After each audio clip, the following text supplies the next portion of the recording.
রমাদান মাসটাই মর্যাদাপূর্ণ, তবে সবচেয়ে বেশি মর্যাদা রমাদানের শেষ দশক এবং রমাদানের শেষ দশকের ইবাদতে একটু বেশি। কিন্তু আমরা মুসলমান রমাদানের শেষ দশকে এসেই ক্লান্ত হয়ে যাই। রমাদানের প্রথম 10 দিন বা 15 দিন বা 20 দিনের, অর্থাৎ রমাদানের প্রথম রাতগুলো বা রমাদানের প্রথম প্রথম আমরা যেভাবে সালাতুত তারাবি আমরা যেভাবে আদায় করি, যেরকম আগ্রহ নিয়ে মসজিদে আসি, এই আগ্রহটা আমরা রমাদানের শেষে এসে হারিয়ে ফেলি। অথচ রমাদানের শেষে এসে বা শেষ দশকে বেশি আগ্রহ রাখতে হবে আল্লাহর ইবাদতের, বেশি বেশি মসজিদে আসতে হবে, মসজিদে বেশি বেশি সময় দিতে হবে, মসজিদে ইতিকাফ করতে হবে। অতএব রমাদানের প্রথমের চাইতে রমাদানের শেষের দিকের ইবাদত বেশি, কিন্তু আমরা রমাদানের শেষের দিকে আমরা অপারগ হয়ে যাই। রমাদানের শেষের দিকে এসে আমরা অবহেলা করি, আর তারাবির নামাজে আমরা বেশি আসি না। এজন্য সবচেয়ে বড় দুঃখ আমাদের যে আমরা রমাদানের শেষে এসে ক্লান্ত হই। অথচ আল্লাহ রসুল সাল্লাল্লাহু আলাইহি ওয়াসাল্লাম এবং সাহাবায়ে কিরাম রমাদানের শেষ দশকে আরো জোরে সোরে ইবাদত করতেন। ইবাদতে তারা জোর তাগিদ দিতেন, অত্যন্ত উৎসাহ উদ্দীপনার সাথে রমাদানের শেষ 10 দিন তারা ইবাদত করতেন। তো আমরা এই শেষ দশকে এসে আমরা দুর্বল হয়ে যাই, আমরা ক্লান্ত হয়ে যাই, আমরা অবহেলা করি। এজন্য হাজিরিন, রমাদানের এই শেষ দশকে মোটেও অবহেলা করা যাবে না। আপনি রোজা রাখেন চাই না রাখেন, আপনার দিন চলে যাবেই। রোজাদারেরও দিন যায়, যারা রোজা থাকে না তারও দিন চলে যায়। এজন্য এই রমাদান ফিরে গেলে, চলে গেলে আর কোনোদিন এটা পাবেন না। কোনো মানুষের জীবন থেকে যদি একটা রমাদান চলে যায়, তার সারা জীবনে আর এই রমাদান আর ফিরে আসবে না। এজন্য হাজিরেন, আপনারা সিয়াম পালন করবেন। যে কটা দিন বাদ আছে আপনারা সালাতুত তারাবিতে নিয়মিত শরীক হবেন। তো যাই হোক, আল্লাহ রসুল সাল্লাল্লাহু আলাইহি ওয়াসাল্লাম রমাদানের শেষ দশকে বেশি বেশি ইবাদত করতেন, অত্যন্ত উৎসাহ উদ্দীপনা নিয়ে সাহাবীদেরকে নিয়ে তিনি অনেক ইবাদত করতেন। তার মধ্যে একটা হলো শবে কদর তালাশ। আল্লাহ রসুল সাল্লাল্লাহু আলাইহি ওয়াসাল্লাম রমাদানের শেষ দশকে শবে কদর তালাশ করতে বলেছেন। কোন হাদিসে রমাদানের শেষ দশকের বেজর রাত্রিতে শবে কদর তালাশ করতে বলেছেন। তো আমরা শুধুমাত্র বেজর রাত্রিতে বা শুধু 27-এর রাতে শবে কদর তালাশ করি, কিন্তু আল্লাহ রসুল সাল্লাল্লাহু আলাইহি ওয়াসাল্লাম রমাদানের শেষ দশকের প্রত্যেক রাত্রেই তিনি শবে কদরের মাহাত্ম্য মর্যাদা নিয়ে বা শবে কদরের আশা নিয়ে, তারগিব নিয়ে, উৎসাহ নিয়ে ইবাদত করতে আমাদের তিনি আশা জাগিয়েছেন, উৎসাহ দিয়েছেন। এজন্য আল্লাহ রসুল সাল্লাল্লাহু আলাইহি ওয়াসাল্লাম শবে কদর পাওয়ার আশায় রমাদানের শেষ দশকে তিনি ইতিকাফ করতেন। এজন্য আজকে আমাদের আলোচ্য বিষয় শবে কদর, ইতিকাফ, ফিতরা ইত্যাদি বিষয় নিয়ে আমরা আলোচনা করব। তো হাজিরিন, রমাদানের শেষ দশক এমন একটা মর্যাদাপূর্ণ যে আল্লাহ রসুল সাল্লাল্লাহু আলাইহি ওয়াসাল্লাম বিশেষ করে এই শেষ দশকে তিনি নিজেও ইবাদত করতেন সারা রাত, তার পরিবারকেও তিনি ইবাদতের জন্য জাগিয়ে দিতেন। সম্ভবত আল্লাহ রসুল সাল্লাল্লাহু আলাইহি ওয়াসাল্লাম রমাদানের বাহিরে বা রমাদানের 20টা দিন, প্রথম থেকে 20টা দিন তিনি এত উৎসাহ দিতেন না সাহাবীদেরকে, এত পরিবারের লোকদেরকে ঘুম থেকে জাগাতেন না। কিন্তু রমাদানের শেষ দশকে তিনি পরিবারকে জাগাতেন, তিনি জাগ্রত করে দিতেন। তাছাড়া আল্লাহ রসুল সাল্লাল্লাহু আলাইহি ওয়াসাল্লাম সারা বছর পরিবারকে কোনোদিন নফল নামাজের জন্য জাগাতেন না। অগণিত হাদিসে আছে, আম্মা জান আয়েশা রাদিয়াল্লাহু তাআলা আনহা বলেছেন যে আমার শরীর যখন খারাপ হতো, হায়েজ হতো, আমি আল্লাহ রসুলের সামনে আমি বিছানায় জানাজার মতো শুয়ে থাকতাম। আল্লাহ রসুল আমাকে সামনে করে নামাজ পড়তেন। যখন তিনি সাজদা করতেন আমার পায়ে টোকা দিতেন, আমি পা জোগাতাম, তখন তিনি সাজদা করতেন। সাজদা থেকে উঠলে আবার আমি পা সোজা করে দিতাম। জানাজার লাশের মতো রসুলের নামাজের সামনে আমি থাকতাম। রসুল তাকে নামাজের জন্য জাগাতেন না। আবার কতক সময় আল্লাহ রসুল, মা আয়েশা বিছানায় থাকতো, আল্লাহ রসুল নিচে এসে তিনি সালাতুত তাহাজ্জুদ পড়তেন। আম্মা জান আয়েশা রসুলকে হাতে পাইতেন না অন্ধকারে, যে কোথায় গেল আল্লাহ রসুল। খুঁজতে খুঁজতে দেখতো তিনি জায়নামাজে, তিনি সাজদায় রয়েছেন। হাতাতে হাতাতে তার পায়ে হাত পড়ে গেছে, দেখেছেন 2টা পা এইভাবে এক জায়গায় গোড়ালি লেগে আছে। তিনি ওইভাবে সাজদা করে তিনি আল্লাহর কাছে দোয়া করতেন। এইভাবে আম্মা জান আয়েশা আল্লাহ রসুলকে খুঁজে পেতেন। তো এই সকল রাত্রিতে আল্লাহ রসুল কখনো মা আয়েশাকে জাগাতেন না। ঘরের পরিবারের লোকদেরকে এই সকল নফল ইবাদতের জন্য, কিয়ামুল লাইলের জন্য, সালাতুত তাহাজ্জুদের জন্য পরিবারকে তিনি জাগাতেন না। সারা বছর জাগাতেন এরকম কোনো প্রমাণ পাওয়া যায় না। কিন্তু রমাদানের শেষ দশক যখন আগমন করত, নিজেও জাগতেন, পরিবারকেও জাগাতেন। তিনি জাগতিক, সাংসারিক, পারিবারিক কাজকর্ম কমিয়ে দিতেন। এ ব্যাপারে সহিহ বুখারী, মুসলিম সহ, মিশকাত সহ অগণিত হাদিস এসেছে। মা আয়েশা রাদিয়াল্লাহু তাআলা আনহা বলেন, কানা রাসূলুল্লাহ সাল্লাল্লাহু আলাইহি সাল্লাম ইজা দাখালাল আশরু, যখন রমাদানের শেষ দশক আগমন করত, রমাদানের শেষ 10 দিন যখন চলে আসতো, এই যে আজ থেকেই রমাদানের শেষ দশক শুরু হবে, আজকে 21-এর তারাবি, এইরকম শেষ দশকের যখন আগমন করত, তখন আহিয়াল লাইলা, আল্লাহ রাসূল সাল্লাল্লাহু আলাইহি সাল্লাম রাত জাগতেন, রাত জেগে জেগে তিনি ইবাদত করতেন। ওয়া আইকাযা আহলাহু, এবং তার আহাল পরিবারকে তিনি জাগরিত করে দিতেন, জাগিয়ে দিতেন আহাল পরিবারকে, আর ঘুমাতে দিতেন না। ওয়া জাদ্দা ওয়া সাদ্দা মেজারাহু, এবং তিনি তার লুঙ্গি বা তহবন্ধ বা কাপড় শক্ত করে বাঁধতেন। এখানে আসলে শক্ত করে বাঁধার উদ্দেশ্য, তিনি অত্যন্ত উৎসাহ উদ্দীপনা নিয়ে, তারগিব নিয়ে, আশা নিয়ে তিনি রাত জেগে জেগে আল্লাহর ইবাদত করতেন। এখানে লুঙ্গি শক্ত করে বাঁধা মানে আসলেই শক্ত করে বাঁধা না, এর অর্থ হচ্ছে ইবাদত বন্দিকে অত্যন্ত মজবুতির সাথে, অত্যন্ত উৎসাহ উদ্দীপনার সাথে আল্লাহ রাসূল ইবাদত করতেন। তাহলে রমাদানের শেষ 10 যখন আগমন করত, আল্লাহ রাসূল নিজেও রাত জাগতেন, তার পরিবারের লোকদেরকেও রাত জাগাতেন। এই জন্য রসুলের একটা আচরিত সুন্নাত, রমাদানের শেষ দশকে আপনি এতদিন যা করেছেন, এই 20টা দিন চলে গেছে, আজ থেকে শুরু হবে আপনার স্ত্রীকে আপনার জাগানো। স্ত্রী তো এমনি উঠে, পরভাতে তারা সাহারি রান্না করতে উঠে, কিন্তু স্ত্রীকে বলতে হবে তোমাকে আজ থেকে সালাতুত তাহাজ্জুদ অন্ততপক্ষে 2 রাকাত, 4 রাকাত, 8 রাকাত যা পারো, তোমাকে শেষ দশকে ইবাদতগুলো করতে হবে। আপনি স্বামী হিসাবে আপনার দায়িত্ব স্ত্রীকে নসিহত করা, যে রমাদানের শেষ দশকে আল্লাহ রাসূল তার পরিবারকে জাগিয়ে দিতেন। আপনি আপনার স্ত্রীকে, পরিবারকে, সন্তানকে আপনি জাগিয়ে দিবেন, তারা অন্তত পক্ষে যেন সাহারির টাইমে 2 রাকাত হলেও সালাতুত তাহাজ্জুদ তারা আদায় করে। এটা অতিরিক্ত একটা আমল রমাদানের শেষ দশকের। এজন্য আল্লাহ রাসূল সাল্লাল্লাহু আলাইহি ওয়াসাল্লাম এই উৎসাহ উদ্দীপনা কেন নিতে বলেছেন? এই শেষ দশকেই একটা রাত আছে, যে রাতটা যদি কোনো মানুষ পেয়ে যায়, 1000 মাস ইবাদত করলে যে সওয়াব, তার চেয়ে বেশি মর্যাদা আল্লাহ দিয়ে দিবেন। এজন্য সূরা কদর, আমরা তো শুধুমাত্র লাইলাতুল বরাত বা শবে বরাতকে আমরা ভাগ্য রজনী মনে করি, আর মনে করি শবে বরাতে ভাগ্য লেখা হয়। শবে বরাতে ভাগ্য লেখা হয় একটাও সহিহ হাদিসে নাই, কিছু দুর্বল বা বানোয়াট হাদিসে লেখা আছে শবে বরাতে ভাগ্য লেখা হয়। কিন্তু কোরআনে আল্লাহ যেটা বলেছেন সেটা হচ্ছে লাইলাতুল কদরে ভাগ্য লেখা হয়। কদর মানেই ফায়সালা করা, নির্ধারণ করা, বাটোয়ারা করা, কদর মানেই মর্যাদা মহিমান্বিত। অতএব লাইলাতুল কদর শব্দের অর্থ হচ্ছে ভাগ বাটোয়ারার রাত্রি, নির্ধারণের রাত্রি, তাকদীরের রাত্রি, মহিমান্বিত রজনী। অতএব লাইলাতুল কদরই হচ্ছে একমাত্র ভাগ্য রজনী। আল্লাহ রাব্বুল আলামিন আগামী 1 বছরের জন্য ফেরেশতারা বান্দার কি কি কাজ করবে, বান্দার কোন কোন খেদমতে ফেরেশতারা নিয়োজিত হবে, সকল ফায়সালা আল্লাহ তাআলা এই রাত্রিতে করে দেন। এইজন্য আল্লাহ তাআলা বলেছেন লাইলাতুল কদরে খায়রুম মিন আলফি শাহর, লাইলাতুল কদরটা 1000 মাস অপেক্ষা উত্তম। অর্থাৎ 84 বছর বা তার চাইতে অধিক ইবাদত করলে যে মর্যাদা, এক রাতের সেই মর্যাদা।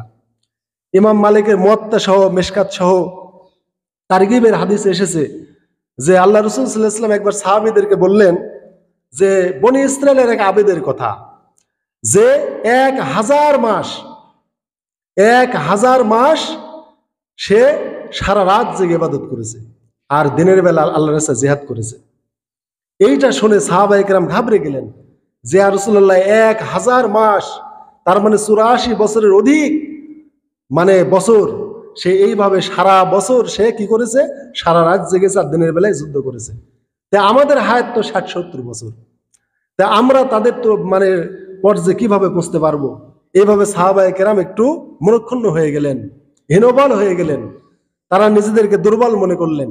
তখন আল্লাহ তাআলা সূরা কদর নাজিল করে সান্ত্বনা দিলেন যে লাইলাতুল কদরে খায়রুম মিন আলফি শাহর, এই রমাদানে শেষ দশকে এমন একটা রাত আছে, কদরের রাত, যেটা 1000 মাস অপেক্ষা উত্তম।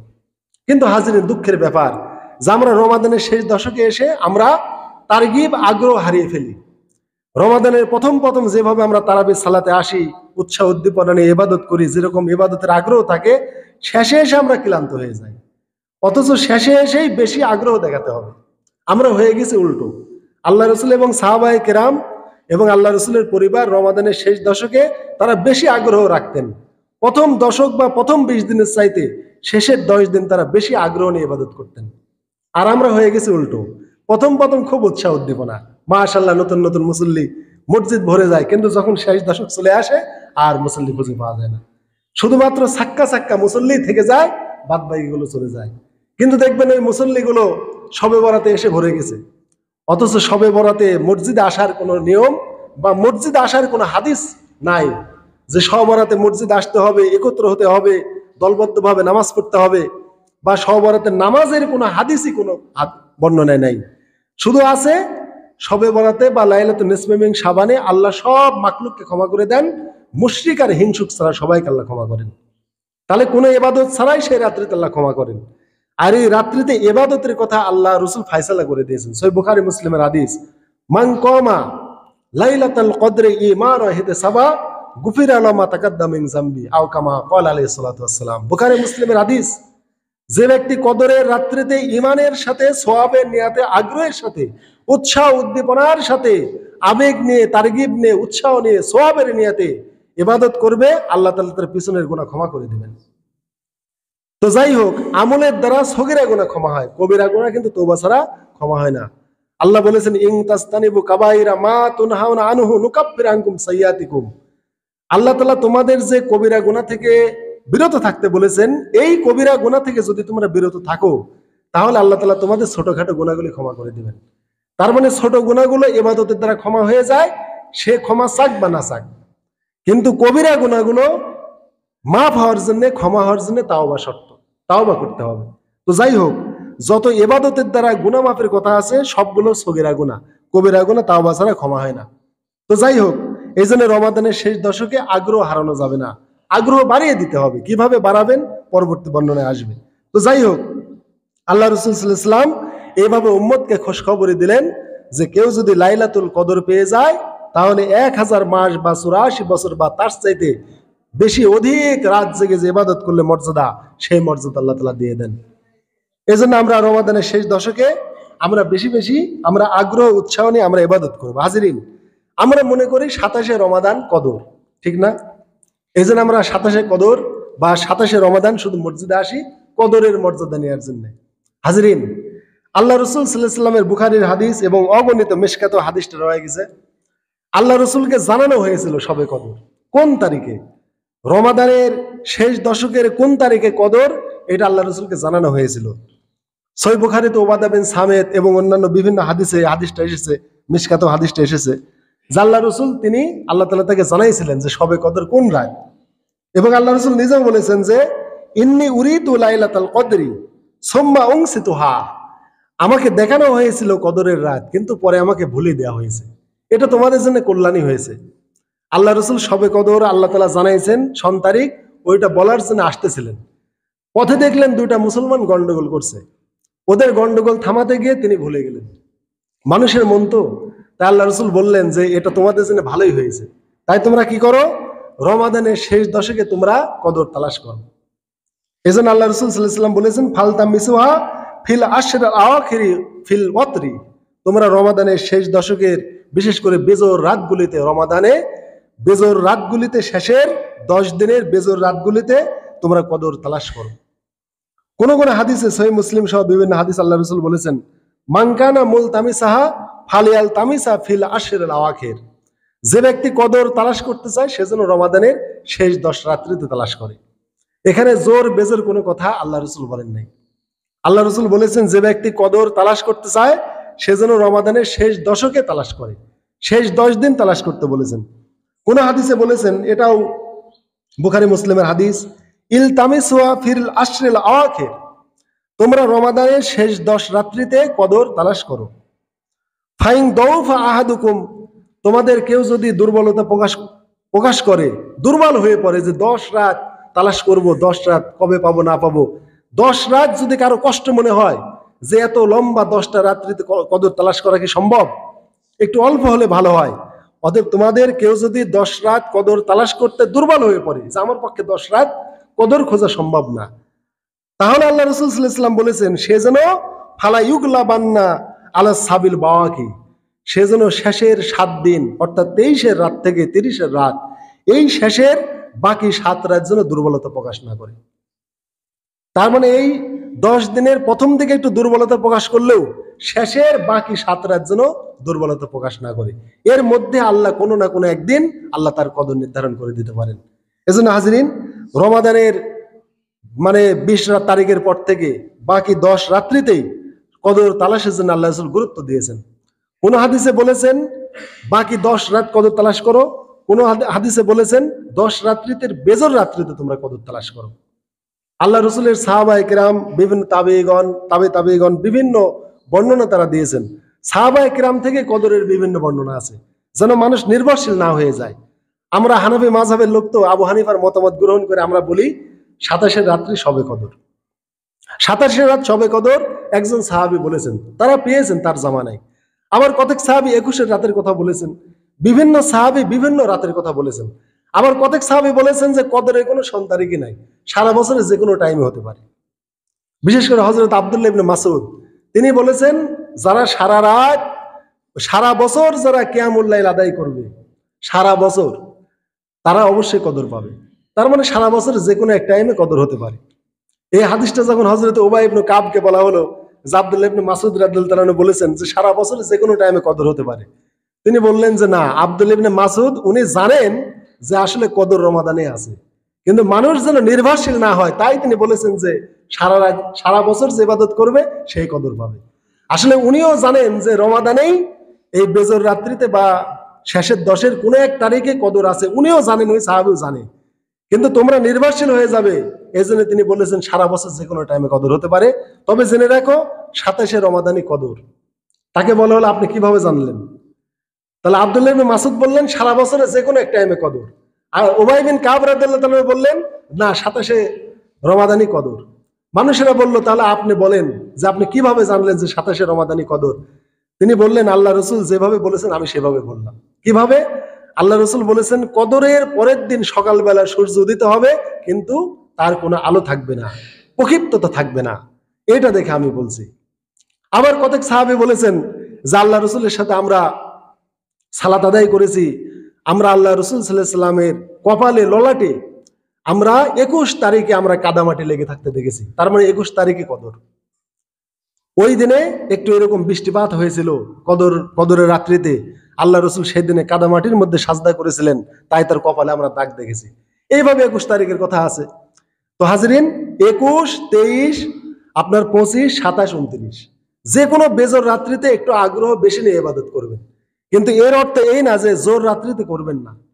জোর রাত্রিতে করতে হবে, বেজর রাত্রিতে করতে হবে। বিশেষ করে বেজর রাত্রিতে একটু গুরুত্ব বেশি দিতে হবে। আবার বিশেষ করে 27 রমাদানে একটু গুরুত্ব বেশি দিয়ে করলেন, কিন্তু সেই দিনই যে কদর এরকম বিশ্বাস করবেন না। এজন্য হাজরিন, কদর পাওয়ার একটা সবচেয়ে সহজ পথ হলো ইতিকাফ করা। কেউ যদি রমাদানের শেষ 10-এ ইতিকাফ করে তার জীবনে ইনশাআল্লাহ আল্লাহ কদর মিলিয়ে দিবেনই দিবেন। কেননা ইতিকাফকারী সর্ব অবস্থায় ইবাদতের মধ্যেই থাকে, ইবাদত থেকে সে কখনো বিচ্ছিন্ন হয় না। কেননা ইবাদত থেকে বিচ্ছিন্ন হলেই তার ইতিকাফ ভেঙে যায়। কোন ইতিকাফকারী মনে করেন যে এখন বৃষ্টি লাগিছে, এই যে আব্দুল সালাম ভাই মনে করেন ইতিকাফে আছে মসজিদে, এখন মনে করেন যে এখানে গম শুকিয়ে দিতেছে, আর মনে করলে আমার গম তো বৃষ্টি ভিজে যাচ্ছে, আমি তুলে আসি, তাহলে ইতিকাফ ভেঙে যাবে। জাগতিক কোনো কর্ম করলে ইতিকাফ আর থাকে না। তাহলে ইতিকাফরত ব্যক্তি সার্বক্ষণিক ইবাদতের মধ্যেই থাকে, এই জন্য ইতিকাফকারী ব্যক্তি কদর পেয়ে যায়। এই জন্য আল্লাহ রাসূল সাল্লাল্লাহু আলাইহি ওয়াসাল্লামের একটা আচরিত সুন্নাত যে রমাদানের শেষ দশকে ইতিকাফ করা। সারা জীবন তিনি রমাদানের শেষ দশকে ইতিকাফ করেছেন, একবার তিনি করতে পারেননি। তাই বুখারীর হাদিসে এসেছে ওই ইতিকাফ তার ইন্তেকালের বছর তিনি 20 দিন করেছেন, মানে তার কাজা আদায় করেছেন। রাসূলের ইন্তেকালের বছরে তিনি 20 দিন ইতিকাফ করেছিলেন, ওই এক বছর করতে পারেন নাই। তাই এইভাবে আল্লাহ রাসূল ইন্তেকালের পর তার স্ত্রীগণ ইতিকাফ করেছেন। ইতিকাফ করাটা সুন্নাতে মুআক্কাদা কিফায়া।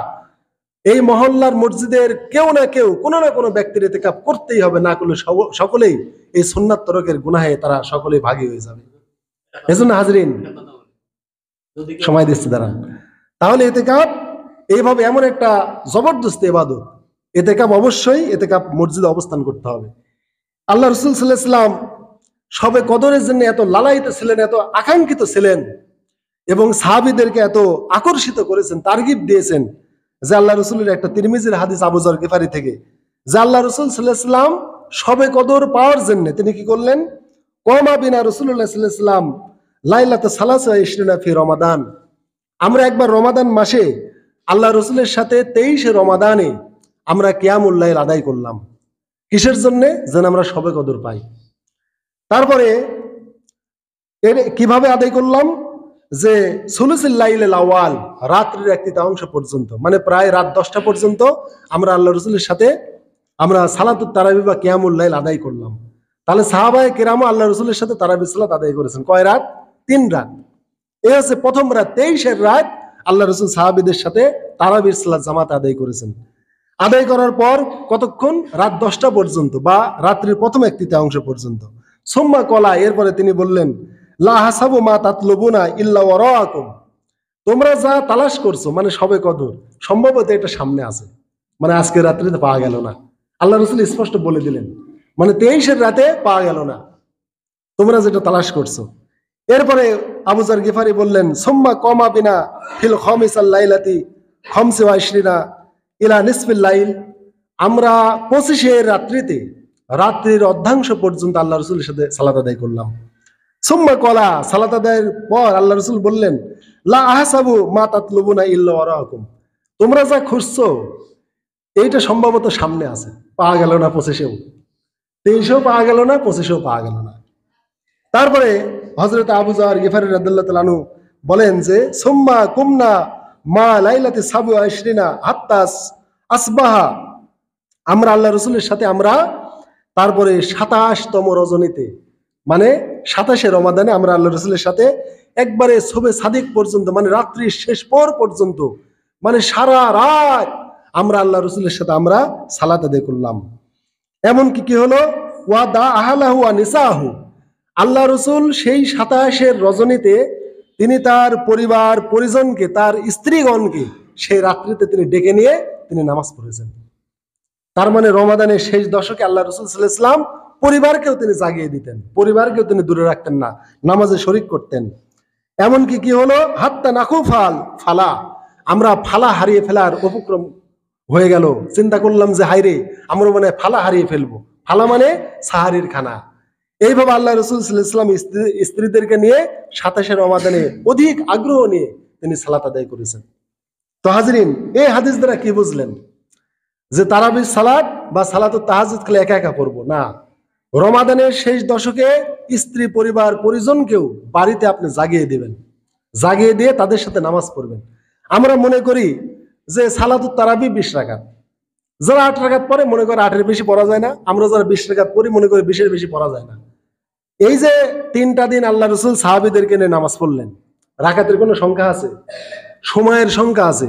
প্রথম দিন আমরা রাত্রির এক তৃতীয়াংশ, দ্বিতীয় দিন নিসফুল লাইল অর্ধাংশ, তৃতীয় দিন একবারে শোবে সাদের আগ পর্যন্ত, মানে সাহারির খানার টাইম পর্যন্ত আমরা সালাত আদায় করলাম। রাকাতের কথা আছে? সাহাবায়ে কেরাম রাকাত গুনতেন না, আল্লাহ রসুল রাকাত গুনতেন না। আল্লাহ রসুলের কোনো সময় 2 রাকাত নামাজে সারা রাত কেটে যেত, আবার কখনো 11 রাকাত নামাজেও তিনি সারা রাত কাটাতেন, 13 রাকাত নামাজেও তিনি সারা রাত কাটাতেন। 2 রাকাত নামাজ আদায় করলে রুকু সাজদা কিরাত অনেক লম্বা করতেন, আর যখন তিনি রাকাত বেশি করতেন একটু রুকু সাজদা বা কিরাত কমিয়ে দিতেন, কিন্তু সময়কে তিনি ঠিক রাখতেন। সময় ঠিক রেখে রাকাত এলোমেলো আল্লাহ রসুল করতেন।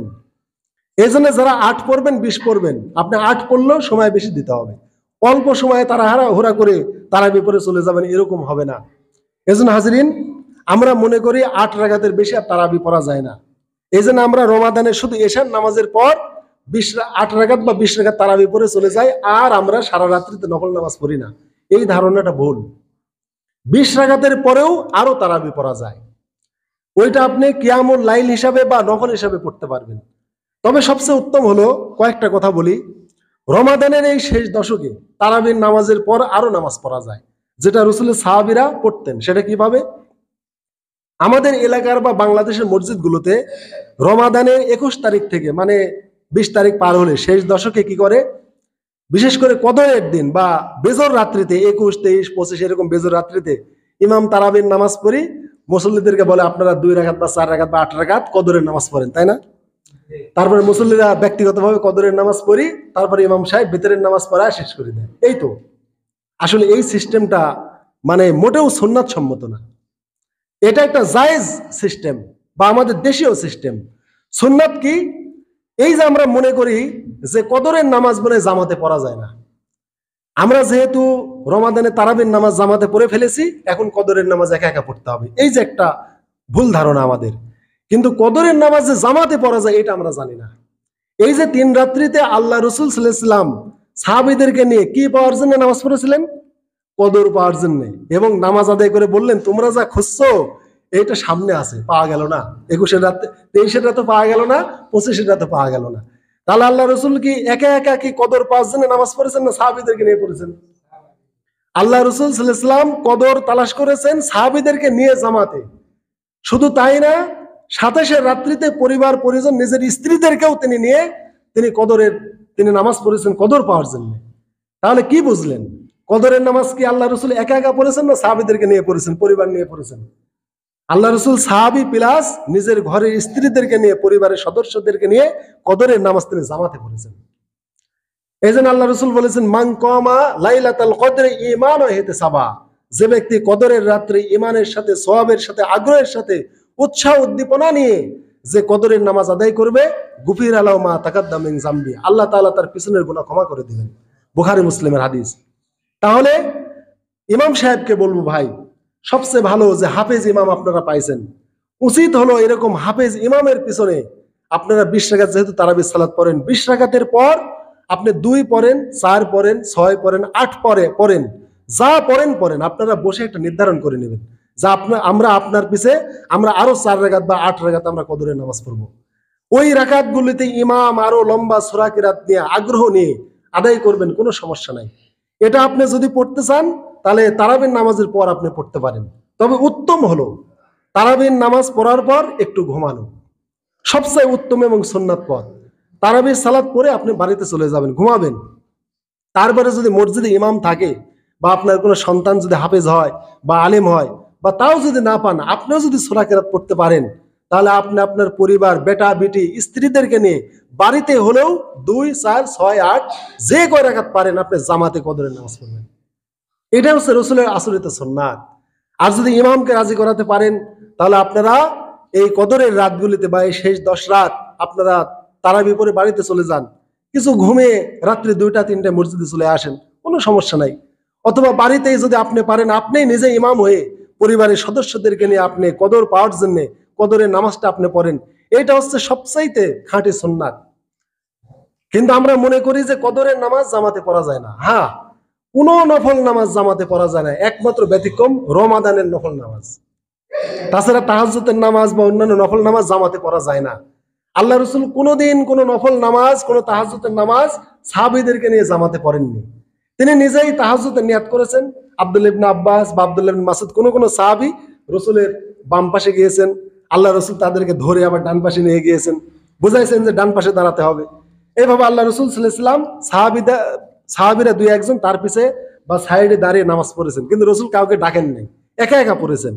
কিন্তু রমাদানের নফল নামাজ আল্লাহ রসুল জামাতে পড়েছেন, সাহাবায়ে কেরাম জামাতবদ্ধ ভাবে পড়েছেন। হযরত ওমরের জামানায় তো জামাতি করে দেওয়া হয়েছে মসজিদে। এবং হযরত ওমর রাদিয়াল্লাহু তাআলা আনহুর আরেকটা সুন্নাত শিখে রাখেন যে আমরা সালাতুত তারাবি এশার নামাজের পর পড়ি, ঠিক না? হযরত ওমর রাদিয়াল্লাহু তাআলা আনহু যে মসজিদে মুসল্লিদেরকে, হযরত তামিমদারি, উবাই ইবনে কাব, বিভিন্ন সাহাবীর পিছনে তিনি মানুষদেরকে জামাতবদ্ধ করে দিলেন, তার মনের চাহিদা ছিল মানুষেরা যেন শেষ রাত্রিতে নামাজটা পড়ে। হযরত ওমর রাদিয়াল্লাহু তাআলা আনহু একদিন মসজিদে গেলেন, দেখলেন যে সুশৃঙ্খল ভাবে মানুষেরা নামাজ পড়ছে। তখন হযরত ওমর বললেন যে যারা নামাজ পড়ছে তারা ঘুমিয়ে থাকা ব্যক্তির চাইতে উত্তম কাজ করছে।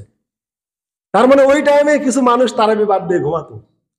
এই জন্য বললেন যে যারা জামাতে সালাতুত তারাবি আদায় করছে এই লোকগুলো উত্তম, যারা বিছানায় ঘুমাচ্ছে। তবে আমি এইটা শেষ রাত্রিতে পড়া উত্তম মনে করি। কিন্তু মানুষেরা তারাবির নামাজ শেষ রাতে পড়ে নাই, তারা ঈশার নামাজের পরে পড়াকে তারা নিয়ে নিয়েছে, এবং এটাই সিস্টেম চালু হয়ে গেছে।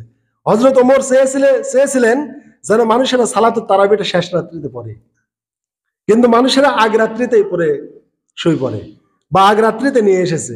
এর প্রতি হযরত ওমরের অনুমতি ছিল যে আগে পরে পড়ুক, আগ রাত্রেও পড়া যায়, শেষ রাত্রেও পড়া যায়। তবে আগ রাত্রের চাইতে শেষ রাত অর্থাৎ এশা সালাতের পর কিছু ঘুমিয়ে যদি তাহাজ্জুদ হিসেবে পড়া যায় তাহলে ওটা আরো বেশি মর্যাদা রাখে। যদি এশার সালাতের পর না ঘুমিয়ে পড়া হয় ওটা কিয়ামুল লাইল, যেমন সালাতুত তারাবিটা কিয়ামুল লাইল।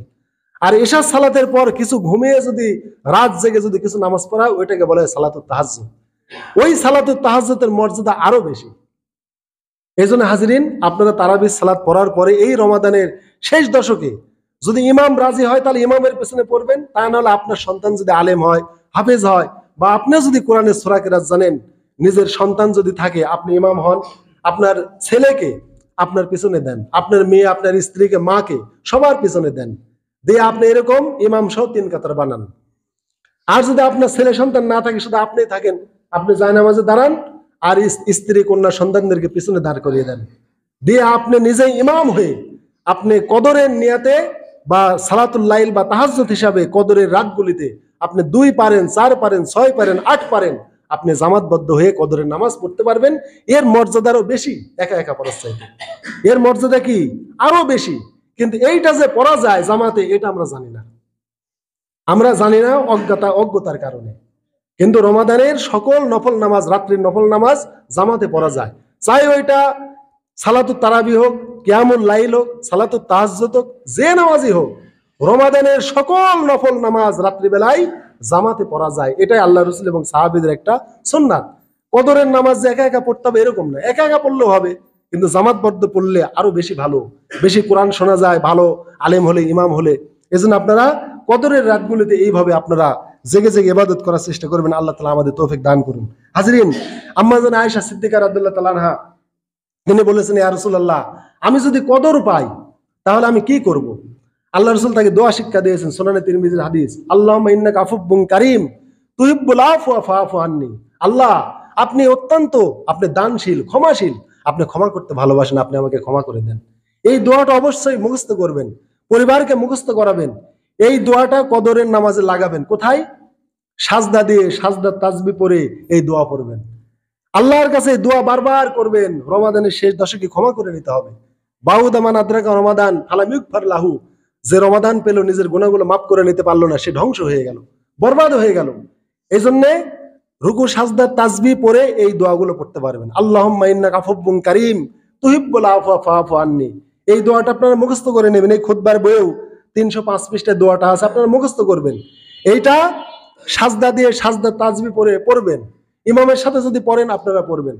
এমনকি সালাতুত তারাবিতেও আপনারা এই দোয়াটা পড়তে পারবেন। সাজদায় আপনি পড়তে পারবেন, কোনো সমস্যা নাই। সাজদার তাসবিহ পড়ে এই দোয়াটা আপনি পড়তে পারবেন, ইমামও পড়তে পারবে, মুসল্লিরা পড়তে পারবে। এই দোয়াটা পড়তে পারবে আত্মাহিয়াতুদ দুরূদ শরীফ দোয়া মাসুরা পড়ে, তারপরে এই দোয়াটা পড়তে পারবে। এই দোয়াটা পড়তে পারবে সালাম ফেরানোর পরও। সর্ব টাইমে এই দোয়াটা পড়া যায়। এই দোয়াটা পড়া সুন্নাত। সর্বহালতে, নামাজে, নামাজের বাহিরে, সাজদায়, সাজদা, বৈঠকে, সালাম ফেরানোর পর সর্বহালতে এই দোয়াটা পড়া যায়। এই দোয়াটা একটা সুন্নাত দোয়া। আম্মা জান আয়েশা নিজেই বলেছেন, ইয়া রাসূলুল্লাহ, আমি কদর পেয়ে গেলে কি করব? তখন এই আমলটা আল্লাহ রাসূল তার প্রিয়তমা স্ত্রীকে শিক্ষা দিলেন।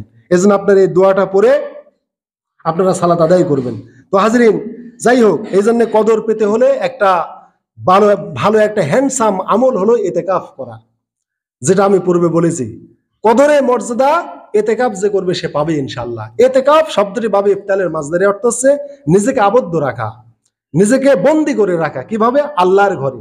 এটা কি বলতে পারেন? এটা ধরে নিতে পারেন যে আধুনিক যুগে, কিবা একটা উদাহরণ দেই। মনে করেন যে আপনি একজন ফকির ভিক্ষার জন্য একটা বড় লোকের বাড়িতে গিয়ে গেটে বসে পড়লো, আর বললো আমি ভিক্ষা না পেলে আমি গেট ছাড়বো না। তখন ওই বড় লোক কি করবে? লাঠি পেটা করবে, তাই না? হ্যাঁ, লাঠি পেটা করলে করতে পারো তো মানুষ, কিন্তু আল্লাহকে লাঠি পেটা করবেন? আল্লাহ লাঠি পেটা করবেন না। আল্লাহর ঘরে যখন কেউ বন্দী হবে, আল্লাহ তুমি ক্ষমা না করা পর্যন্ত তোমার ঘর আমি ছাড়বো না। আমি 10টা দিন আমি তোমার ঘরে আমি আবদ্ধ থাকবো। তুমি ক্ষমা করবে না মানে আমি তোমার ক্ষমার আশা নিয়ে তোমার ঘরে বন্দী করলাম নিজেকে। এইভাবে যখন সে আল্লাহর ঘরে নিজেকে বন্দী করবে, আল্লাহ তাকে মানুষের মতো লাঠি পেটা করে তাড়াবেন না, আল্লাহ তাকে ক্ষমা দিয়ে বিদায় করবেন। সুবহানাল্লাহ বিহামদি। আল্লাহ ক্ষমা দিবেন তাকে। এজন্য এটা হচ্ছে একটা অনশন কর্মসূচি যে শিক্ষকেরা করতেছে, একটা অনশন কর্মসূচি। মানে শিক্ষকেরা বেতন বোনাসের জন্য না খেয়ে না দিয়ে রাজপথে পড়ে আছে, যা আমাদের দাবি দেওয়া না দেওয়া পর্যন্ত আমরা পথ ছাড়বো না। হাজিরিন, এইটা সেরকম একটা সিস্টেম। মনে করেন এটা অনশন কর্মসূচির মতো। আমরা একটা কর্মসূচি নিয়ে আল্লাহর ঘরে আমরা বন্দী হলাম, আবদ্ধ হলাম, যে আল্লাহ তুমি আমাদের ক্ষমা না করা পর্যন্ত আমরা তোমার ঘর ছাড়বো না। এইভাবে নিজেকে বন্দী করে ফেললাম আল্লাহর ঘরে। এই বন্দিত্ব আল্লাহ তাআলা আমাদের ক্ষমা করে দিবেন। আল্লাহ এমন দানশীল, ক্ষমাশীল। আল্লাহ তাআলা যখন দেখেন যে আমার বান্দা আমার ক্ষমার জন্য আমারই ঘরে তারা বন্দী হয়েছে, তখন আল্লাহ তাআলা তাদের ক্ষমা করে দেন। এজন্য হাজরিন, জাহান্নাম থেকে ক্ষমার একটা বড় পথ ইতিকাফ করা। আমরা ইতিকাফ বুঝি না, আমরা মানসিক এতেকাপ রাখার জন্য আমরা ওই টাকা পয়সা দিয়ে ভাড়াটে এতেকাপ রাখি, ভাড়াটে আমরা এতেকাপকারী আমরা খুঁজে খুঁজে রাখি, তাহলে তো এতেকাপ হলো না। কামলা দিয়ে এতেকাপ হয় না। নিজেরও তো জাহান্নাম থেকে মুক্তির দরকার আছে, সব দরকার আছে। এজন্য যেটা সহিহ বুখারী মুসলিমে এবং মিশকাতে এসেছে, আম্মাজান আয়েশা বলেন যে আন্নান নবী সাল্লাল্লাহু আলাইহি সাল্লাম কানা ইয়াতাকিফুল আশরাল আওয়াখির মিন রমাদান, আল্লাহ রাসূল প্রত্যেক রমাদানে তিনি ইতিকাফ করতেন। হাত্তা তাওয়াফাহুল্লাহ, আল্লাহ যখন তাকে ইন্তেকাল করালেন, যখন আল্লাহ তাআলা তাকে মৃত্যু দিলেন, মরে গেলেন, তখন কি হলো? সুম্মা ইতাকাফা আজওয়াজুহু মিন বাদিহি, তার ইন্তেকালের পর তার স্ত্রীগণ ইতিকাফ করতেন। তাহলে আল্লাহ রসুলের ইন্তেকালের পর তার স্ত্রীরাও ইতিকাফ করতেন। তাহলে ইতিকাফ খালি পুরুষ করবে তা না, মহিলাও করতে পারবে। মহিলারা তাদের বাড়িতে তার বসত ঘরের একটা জায়গা ঘিরে নেবে, একটা জায়গা আবদ্ধ করে নেবে যে আমি এই জায়গায় ইতিকাফ করব। ওই 10টা দিন সে স্বামীর সংস্রব থেকে দূরে থাকবে। এই 10টা দিন স্বামীও ধৈর্য ধরবে। এই দাম্পত্য কোনো কাজকর্ম এই 10টা দিন স্ত্রী করবে না। জাগতিক কাজকর্ম সে ফেলে শুধু আল্লাহর জন্য এই 10টা দিন নিজের ঘরে আবদ্ধ থাকতে পারবে।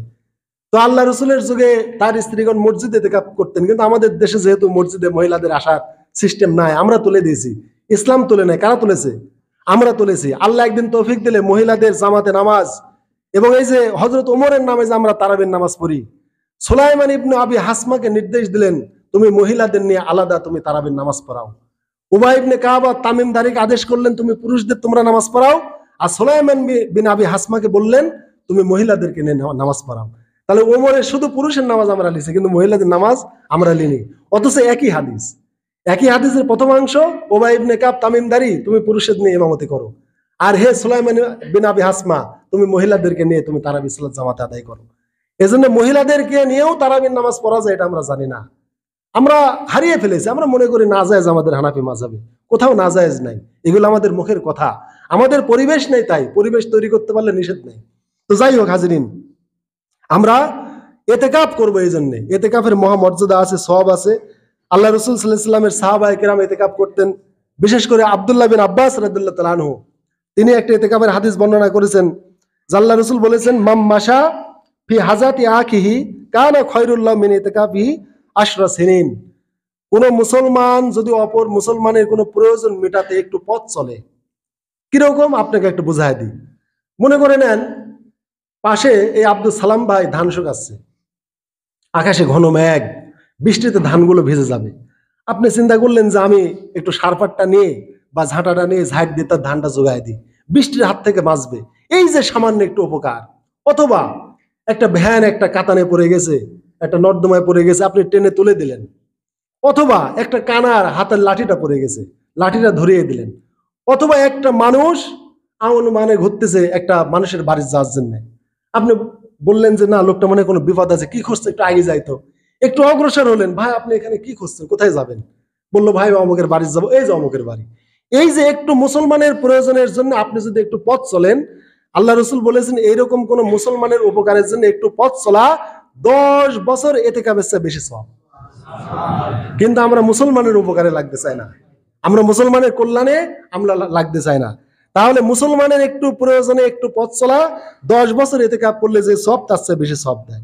ওয়ামান ইতিকাফা ইয়াওমান ইবতাগা ওয়াজহিল্লাহ জালাল্লাহু বাইনা ওয়া বাইনান নার সালাসা খানাদিক। আর যদি কোনো মানুষ যদি আল্লাহর সন্তুষ্টির জন্য একদিন যদি ইতিকাফ করে, আল্লাহ তার এবং জাহান্নামের মধ্যে 3 খন্দক দূরত্ব সৃষ্টি করে দেন। 3 খন্দক। খন্দক কি? খন্দক মানে পরীক্ষা। আল্লাহ রাসূল বললেন কুল্লু খান্দিক আবাদু মিম্মা বাইনাল খাফিকাইন। এক খন্দকের দূরত্ব হচ্ছে এক দিগন্ত থেকে আরেক দিগন্ত, মানে উত্তর গোলার্ধ থেকে দক্ষিণ গোলার্ধ, পূর্ব দিগন্ত থেকে পশ্চিম দিগন্তর যে ব্যবধান, এক খন্দকের ব্যবধান এইরকম। সুবহানাল্লাহ বিহামদিহি। তাহলে এইরকম 3 দিগন্ত দূরে জাহান্নামকে নিয়ে যান কেউ যদি একদিন আল্লাহর সন্তুষ্টির জন্য ইতিকাফ করে। তাহলে বুঝেন কত দূর জাহান্নাম চলে যায় তার থেকে। তাহলে ইতিকাফের কত মর্যাদা।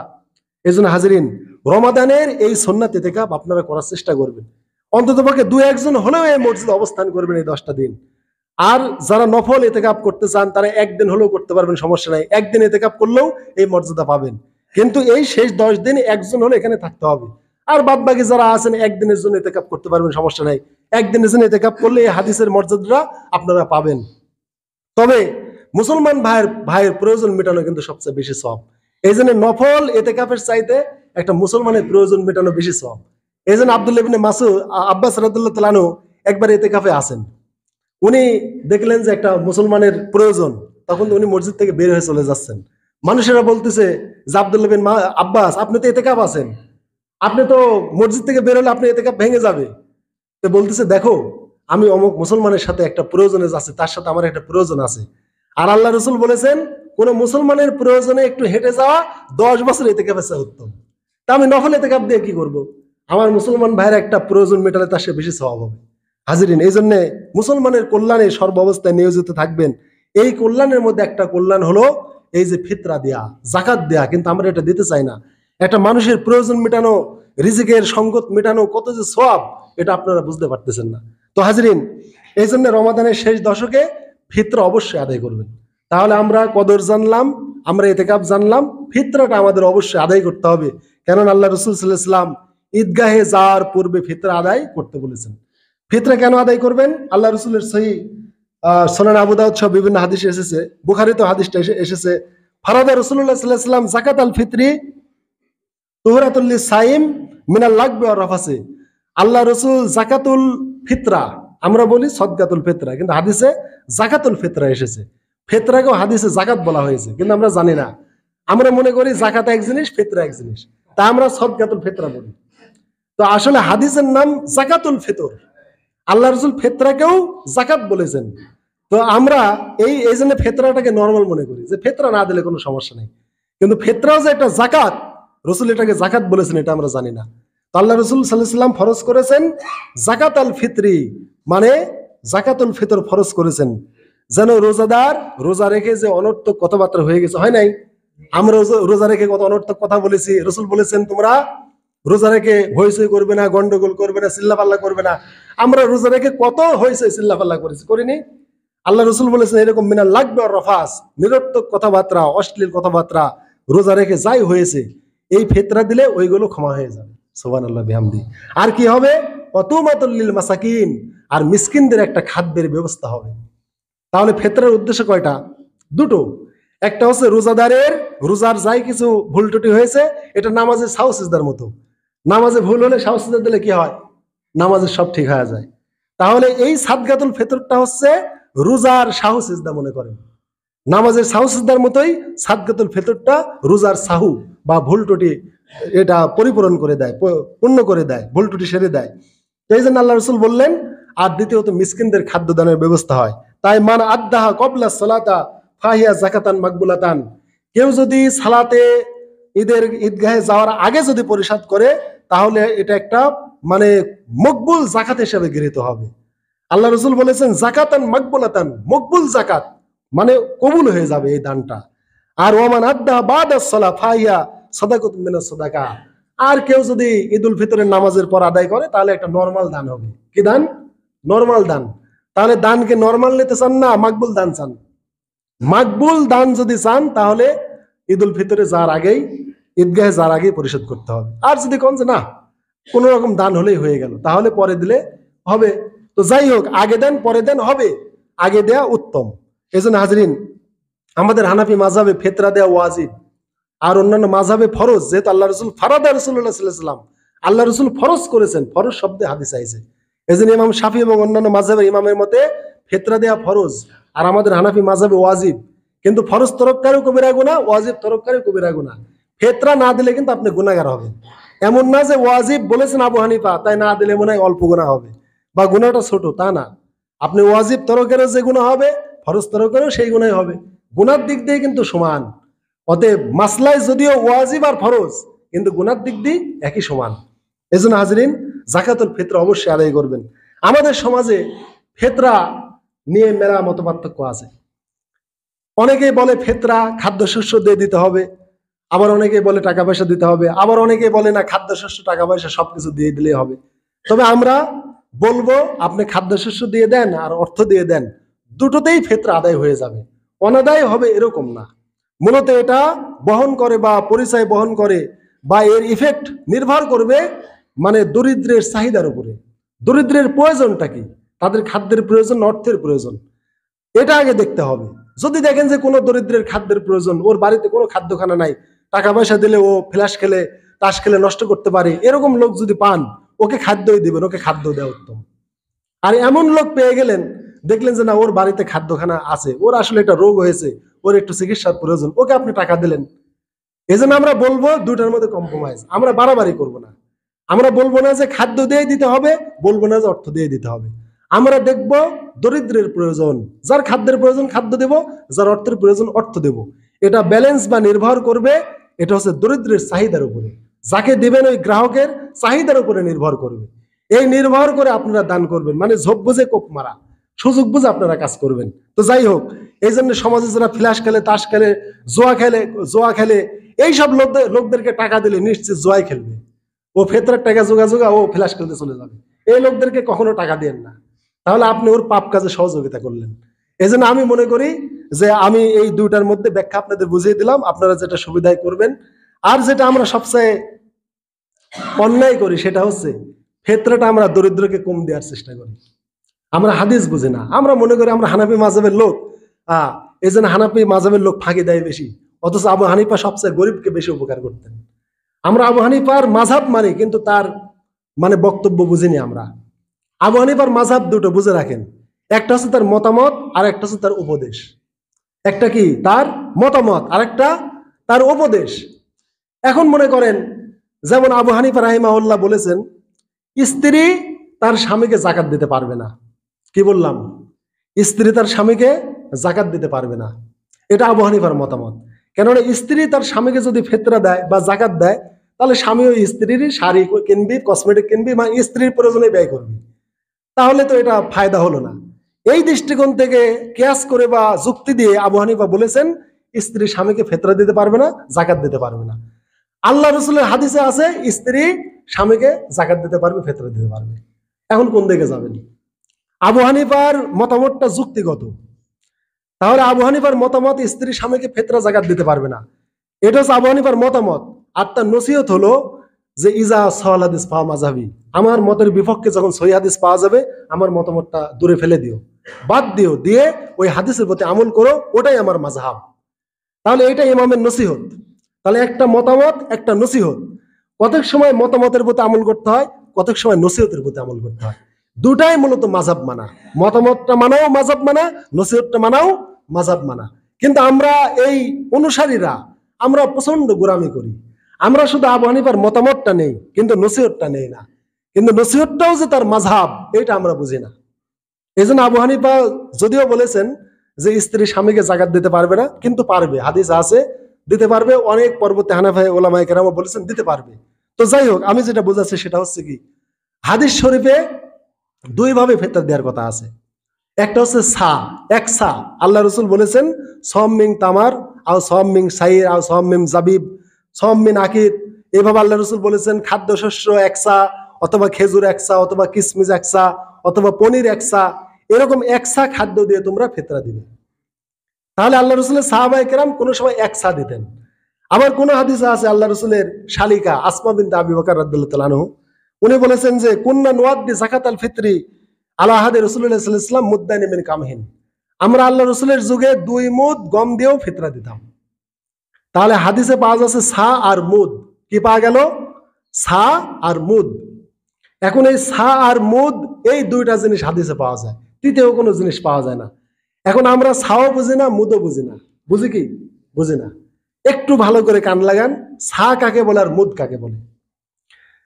মুদ হলো এই যে আমরা যে হাতের ধরি না, মনোজাত ধরি, এই এই দুইটা মনোজাত দুই হাতে এক জায়গায় করে যে খাদ্য ওঠে, এটা হচ্ছে এক মুদ। বুঝেছেন? তাহলে এরকম 2 মুদ মানে 2 চোল গম কোন সময় সাহাবীরা মানুষদেরকে ফিতরা দিতেন। তাহলে এই যে 2 মুদ দিতেন, তাহলে এইটা হচ্ছে অর্ধ সা, মানে ছায়ের অর্ধেক। ছায়ের অর্ধেক ছা হলে হবে 4 মুদ, এক সা সমান 4 মুদ, 4 এরকম লোভ ভরে দিতে হবে, এক সা হলে 4 মুদ হবে। তাহলে আল্লাহ রসুলের সাহাবায়ে কেরাম যখন আপনার জব দিয়ে, খেজুর দিয়ে, কিসমিস দিয়ে যখন তারা ফিতরা দিতেন, এক সা দিতেন। বুঝেন? গম দিয়ে দিলে তারা অর্ধ সা দিয়ে দিতেন, মানে মুদ দিয়ে দিতেন। তার মানে আবু হানিফার মতে এক সা সমান 3 কেজি 300 গ্রাম, আর অন্যান্য ইমামের মতে 2 কেজি 200 গ্রাম। তাহলে আবু হানিফার মতে এক সায়ের পরিমাণ হলো 3 কেজি 300 গ্রাম, আর অন্যান্য ইমামের মতে 2 কেজি 200 গ্রাম। তাহলে আবু হানিফা কি গরিবের পক্ষের লোক না বিপক্ষের লোক? পক্ষের লোক। কি জন্য? অন্যান্য ইমাম যেখানে বলেছেন এক সা সমান 2 কেজি 200 গ্রাম, সেইখানে আবু হানিফা বলেছেন যে না, এক সা সমান 3 কেজি 300 গ্রাম। তার মানে অন্যান্য ইমামের চাইতে 1100 গ্রাম বাড়তি করে গরিবকে দিয়েছেন আবু হানিফা। তাহলে আবু হানিফা রাহিমাহুল্লাহ গরিবের পক্ষের লোক, কিন্তু আমরা অনুসারীরা হচ্ছে গরিবের বিপক্ষের লোক। কিভাবে? আবু হানিফা রাহিমাহুল্লাহ ছায়ের ক্ষেত্রে অন্যান্য ইমামের চাইতে 1100 গ্রাম বেশির কথা বলেছেন, যা অন্যান্য ইমাম 1100 গ্রাম 1 কেজি 100 গ্রাম কম বলেছেন তার চাইতে। সোজা কথা নাকি? এই ফেতরার ক্ষেত্রে আবু হানিফা গরিবকে দেওয়ার ক্ষেত্রে তিনি 3 কেজি 300 গ্রাম বলেছেন, মানে অন্যান্য ইমামের চাইতে 1 কেজি 100 গ্রাম বেশি বলেছেন। তাহলে উনি কত গরিবের পক্ষের লোক, গরিবের উনি কান্ডারি, গরিবের পক্ষের লোক। কি কারণে? আসলে এই নফল দানগুলো বা আর্থিক দানগুলো এটা কেন করা হয়েছে? গরিবের কল্যাণের জন্য। গরিবের কল্যাণের জন্যই এই আর্থিক দানগুলোর ব্যবস্থা করা হয়েছে। তাহলে গরিবকে যত দেওয়া যাবে ততই গরিবের কল্যাণ হবে। তাহলে আবু হানিফার কথাই 100 সত্য কথা। কেননা আর্থিক দিক দিয়ে স্বাবলম্বী বা তাদের অভাব অনটন দূর করার জন্যই এই জাকাত ফিতরের ব্যবস্থা। অতএব কম দিলে তো তাদের আর অভাব অনটন গেল না, অভাব অভাবই থেকে গেল, ফকির ফকিরই থেকে গেল, মিসকিন মিসকিনি থেকে গেল, তার অভাব অনটন দূর হলো না। অতএব আর্থিক ইবাদত গুলো আল্লাহ দিয়েছেন দারিদ্রতা বিমোচনের জন্যই। এই জন্য জাকাত ফিতর আল্লাহ দিয়েছেন এগুলো দারিদ্র বিমোচনের জন্য। জাকাতের বিধান দিয়েছেন আল্লাহ দারিদ্র বিমোচনের জন্য। এই জন্য আল্লাহ বলেছেন ওয়াফি আমওয়ালিহিম হাক্কুল লিসাইল ওয়াল মাহরুম, তোদের সম্পদে দরিদ্র মিসকিনের অসহায় বঞ্চিতদের হক রয়েছে। তো হাজরিন, এখন আসেন, সাহাবায়ে কেরাম যদি খেজুর, কিশমিশ, পনির এইগুলো দিয়ে, জব এইগুলো দিয়ে যদি তারা ফেতরা দিতেন, তাহলে এক সা দিতেন, মানে 3 কেজি 300 গ্রাম দিতেন সাহাবায়ে কেরাম। আর যদি তারা গম দিয়ে বা আটা দিয়ে, বিশেষ করে গম দিয়ে যদি দিতেন, তাহলে তারা অর্ধ সা দিতেন। অর্ধ সা মানে 1 কেজি 650 গ্রাম। তাহলে ওই সাহাবায়ে কেরাম খেজুর দিলে, কিশমিশ দিলে 3 কেজি 300 গ্রাম দিতেন। আবার ওই সাহাবেরা যদি গম দিয়ে ফেতরা দিতেন, তাহলে 1 কেজি 650 গ্রাম দিতেন। তাহলে কি বুঝলেন?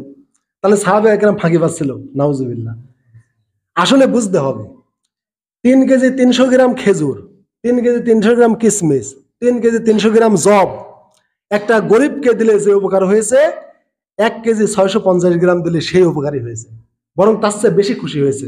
মানে গমের মান এত ভালো ছিল সেই টাইমে, গম পেলে খুব খুশি হতো, খেজুর পেলে অত খুশি হতো না। একজন গরিব মানুষ 3 কেজি 300 গ্রাম খেজুর পেলে যে না খুশি হতো, 1 কেজি 650 গ্রাম বা 1.25 কেজি যদি গম পেতেন, তার চেয়ে বেশি খুশি হতেন। গম এত মর্যাদা সম্পন্ন সেই টাইমের খানা ছিল। কেননা খেজুর অনায়াসলব্ধ, সব জায়গায় খেজুর পাওয়া যায়, সৌদি আরবে থাকলে খেজুরি, কিশমিশও পাওয়া যায়। তাহলে এখন আসেন, আমাদের দেশে গম, জব, কিশমিশ, খেজুর, পনির, এই যে 5 প্রকারের খাদ্য, কোনোটাই কি আমাদের দেশের মানুষ খায়? কোনোটাই মূল খাদ্য না। মূল খাদ্য কি? কোনোটাই মূল খাদ্য না। আমরা কি করব? এই জন্য আমাদের উচিত হলো যেইটার নিসাব ধরলে গরিবের বেশি উপকার হয় সেটা দিতে হবে। এখন সাহাবায়ে কেরাম কেরামদের যুগে বা আবু হানিফার যুগে 3 কেজি 300 গ্রাম কিশমিশের যে মূল্য ছিল, 1.25 কেজি গমের সেই মূল্য ছিল। এখন কি তাই? এখন মনে করেন যে 1 কেজি কিশমিশের দাম ন্যূনতম 700 টাকা। 1 কেজি কিশমিশের দাম ন্যূনতম 700 টাকা। তাহলে 3 কেজির দাম 3 7 2100, 3 7 2100, আরো 300 গ্রামের দাম ধরেন, প্রায় 2500 টাকায় ধরেন এভারেজে। তাহলে 3 কেজি 300 গ্রামের কিশমিশের দাম হচ্ছে প্রায় 2500 টাকা, কিন্তু 1.25 কেজি গমের দাম কি 2500 হচ্ছে? আপনারা না বোঝার কারণে এই অবস্থা। অথচ ওই জামানায় 3 কেজি 300 গ্রাম কিশমিশ দিলে যেরকম খুশি হতো এই দরিদ্র ব্যক্তি, 1.25 কেজি গম দিলে সেরকম খুশি হতো। কিন্তু আমাদের যুগে কি এরকম হবে? অনেক পার্থক্য, খেজুরের দামের এরকম পার্থক্য। তাই সাহাবায়ে কেরাম এবং আবু হানিফার যুগে দেখতো যে এই 5 প্রকার খাদ্যের মধ্যে কোনটা দিলে গরিবের বেশি উপকার হবে। যদি গম দিলে বেশি উপকার হয় গম দিতেন, জব দিলে বেশি উপকার জব দিতেন, কিশমিশ দিলে বেশি উপকার হলে কিশমিশ দিতেন, খেজুর দিলে যদি গরিবের বেশি উপকার হয় খেজুর দিতেন। তারা একই রকম জিনিস দিয়ে ফিতরা দিতেন না, দেখতেন যে কোনটা দিলে বেশি উপকার হয়। আর আমরা দেখি কোনটা দিলে গরিবের কম হয়। কোনটা দিলে হয়? গম দিলে। গম দিলে সবচেয়ে গরিবের কম হয়। তাহলে সাহাবায়ে কেরাম দেখতেন দরিদ্রের উপকার, আর আমরা দেখি দাতার উপকার, কুন্ডি দিলে দাতার টাকা বাঁচে। এই জন্য হাজিরিন, এরকম পলায়ন বৃত্তি রাখেন না, বেশি বেশি দান করার চেষ্টা করেন। আমাদের সমাজে এই জন্য বলে কি যে হুজুর কয় টাকা ফিতরা, হুজুর বলে 110 টাকা, কি হিসাবে? ওই যে 2.5 কেজি গমের দাম বা 2.5 কেজি আটা। আরে ভাই, এটা তো সেই জামানায় 2.5 কেজি গমের যে দাম, আপনি 3 কেজি 300 গ্রাম খেজুরের বা পনিরের বা ঘিয়ের সেই দাম ছিল। এখন কি আপনি কি পনির বা ঘি কি পাবেন? 2.5 কেজি গম দিকে আপনি 3 কেজি 300 গ্রাম ঘি পাবেন নাকি? আর ওই টাইমে 2.5 কেজি গম দিলে আপনাকে 3 কেজি ঘি দিছে, 3 কেজি বা 3.5 কেজি কিশমিশ দিছে, খেজুর দিছে, জব দিছে, কিন্তু এখন কি দিবে? ভাই বুঝেন না আপনারা। এই জন্য আমাদের সমাজে গম দিয়ে ফেতরা দেয়া মানে গরিবেক মারা, গম দিয়ে ফেতরা দেওয়া মানে গরিবেক মারা। কি জন্য? গম 2.5 কেজি গম বা আটার দাম এই 100 টাকা বা 70-80 টাকা কাছাকাছি, 100 টাকার কাছাকাছি। আমি বল কত? 40 টাকা কেজি। তাহলে 40 টাকা কেজি হলে দেখেন 2 কেজি হলে তো 80 টাকা হতো, সেখানে 2.5 কেজি মানে গম দিয়ে দিলে 1 কেজি 650 গ্রাম হয়। তাহলে 1 কেজি 650 গ্রাম গমের দাম 80 টাকা হচ্ছে না। তার মানে গরিবকে মারার ফাঁদ আমরা বেশি খুঁজেছি। হাজিরিন, এরকম বৃত্তি না রেখে চিন্তা করবেন কোনটা দিয়ে বেশি উপকার হয়। আপনাদের বলবো বাঁচার জন্য, আল্লাহ রসুল সাহাবীরা বলেছেন, আমরা কুন্না নুয়াদ্দি যাকাতাল ফিতরের আলা আহদি রাসূলুল্লাহ সাল্লাল্লাহু আলাইহি ওয়াসাল্লাম সম মিন তাম, আমরা খাদ্য শস্য দিয়ে ফিতরা দিতাম। তাহলে আমাদের খাদ্য কি? চাউল বা ভাত, চাউল বা ভাত। তাহলে আমরা চাউল আমাদের মেন খাবার। আর তম মানেও রানিং খাদ্য, সাহাবায়ে কেরাম রানিং খাদ্য আগে দিতেন। তাহলে আমাদের রানিং খাদ্য কোনটা? তম, চাউল বা ভাত। তাহলে চাউল দিয়ে যদি ফিতরা দেন, তাহলে আপনাকে 1 সা দিতে হবে, মানে 3 কেজি 300 গ্রাম দিতে হবে। তাহলে 3 কেজি 300 গ্রাম চাউলের দাম কত? 50 টাকা কেজি যদি ধরেন, তাহলে কত হিসাব করেন? 150 বা 180। তাহলে ন্যূনতম আপনার ফিতরা হয় 180 টাকা। কিন্তু ইসলামী ফাউন্ডেশন বা সরকার বাঁধিয়ে দিচ্ছে কত? 110 টাকা। ওই যে মানে মারার জন্য দিয়েছে 110 টাকা, মানে গমের দাম। হ্যাঁ, তাহলে সবচেয়ে মারার পথ হচ্ছে গম দিয়ে দেয়া, কিন্তু এই আর্থিক ইবাদত গুলো দিয়েছেন গরিবের উপকারের জন্য। এই জন্য আপনারা, গম আমাদের মূল খাদ্য না, জব কিসমিস আমাদের মূল খাদ্য না। আপনাকে বলতেছি নি যে আপনি 3 কেজি 300 গ্রাম খেজুর দেন বা কিসমিস দেন, কেননা ওইগুলি দিতে গেলে আপনাকে পুরো 3000 টাকা লাগবে, অত আপনাকে দিতে বলতেছি নি।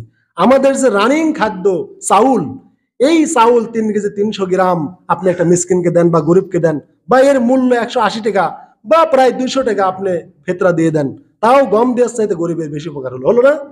তাহলে গম দেওয়ার চাইতে চাউল দিলে বেশি উপকার হচ্ছে। আর চাউলটা আমাদের মূল খাদ্য। আর চাউলও যদি ডাইরেক্ট দেন, তাও একটা মানুষ খেতে পারবে। কিন্তু 2.5 কেজি গম নিলে হলারের মধ্যে অর্ধেক থাকবে ভাঙাতে লিগে। এই জন্য এই মরার পথ না করি আপনারা অন্তত পক্ষে 3 কেজি 300 গ্রাম চাউল বা এর মূল্য দেওয়ার চেষ্টা করবেন। আল্লাহ আমাদের